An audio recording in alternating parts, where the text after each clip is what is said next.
اعوذ باللہ من الشیطان الرجیم، بسم اللہ الرحمن الرحیم۔ السلام علیکم ورحمۃ اللہ۔ سورۃ المائدہ آیت نمبر 24۔ قالوا يا موسى إنا لن ندخلها أبدا ما داموا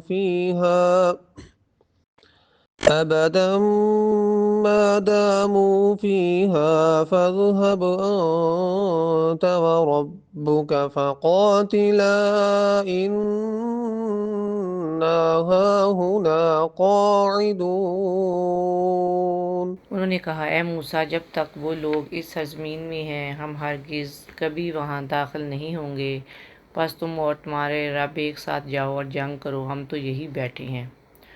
دیکھیں، ہم قصہ پڑھ رہے ہیں حضرت موسیٰ علیہ السلام کا، جنہوں نے اپنی قوم کو اللہ تعالیٰ کے حکم سے جہاد کرنے کا حکم دیا، عمالقہ قوم سے مقابلہ کرنے کا کہا، ان کی آبائی زمین کی طرف واپس جانے کا معاملہ ہے، ان کا یہ ملک ہے، انہوں نے اپنا حق لینا ہے اور اللہ تعالیٰ کی طرف سے ان کے لیے وعدہ ہے۔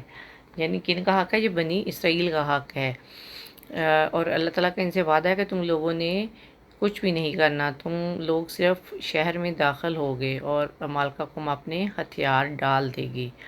لیکن قوم اسرائیل ان کی پاور سے مرغوب ہو چکے تھے۔ یہ تو بڑی جبار قوم ہے، بڑی زورآور قوم ہے، ہم تو ان سے مقابلہ کرنے کی سکت نہیں رکھتے۔ پھر ان کی ہڈ حرام اور ہڈ درمی دیکھیے، یہ کہہ رہے ہیں کہ ہم جہاد نہیں کریں گے، اور حضرت موسیٰ سے کہہ رہے ہیں کہ جاؤ تم اور تمہارا رب جا کر لڑے، تو تم اور تمہارا رب جا کر قتال کرو۔ تو یہ اپنے آپ کو بہت بڑی چیز سمجھ رہے ہیں کہ یہ ہاتھ پر ہاتھ رکھ کر بیٹھے رہیں گے اور ان کے لیے سب کچھ خود بخود ٹھیک ہو جائے گا، اور حضرت موسیٰ وہاں جا کر اکیلے ہی جہاد کریں گے، اور جب فلسطین فتح ہو جائے گا تو پھر یہ وہاں جا کر آباد ہو جائیں گے اور وہاں کے مزے لوٹیں گے۔ دیکھیں، جنگ کبھی بھی پلیٹ میں رکھ کر نہیں جیتی جاتی، نہ ہی کبھی بیٹھے بیٹھے آزادی حاصل ہوتی ہے۔ ہر ایک کو جدوجہد کرنی ہوتی ہے، ہر ایک کو مشقت کرنی ہوتی ہے، ہر ایک کو اپنے حصے کا کام کرنا پڑتا ہے، ایفرٹ کرنی ہوتی ہے، پھر کہیں جا کر اس دنیا میں سکسیس ملتی ہے اور آخرت میں بھی کامیابی مل سکتی ہے۔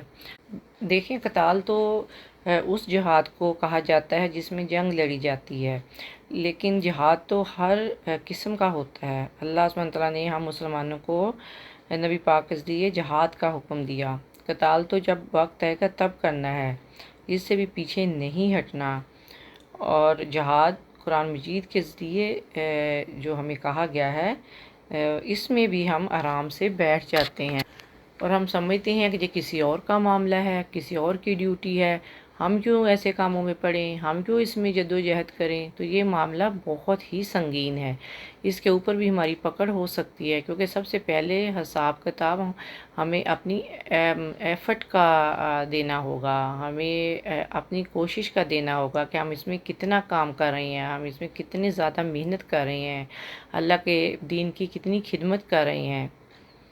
تو اللہ سبحانہ تعالیٰ ہمیں دین کی تبلیغ کرنے، اس کو لوگوں تک پہنچانے میں اور اپنی ایفرٹ اور کوشش کرنے اور ہر طرح کے جہاد میں حصہ لینے کی ہمیں توفیق عطا فرمائے، آمین یا رب العالمین۔ السلام علیکم ورحمۃ اللہ وبرکاتہ۔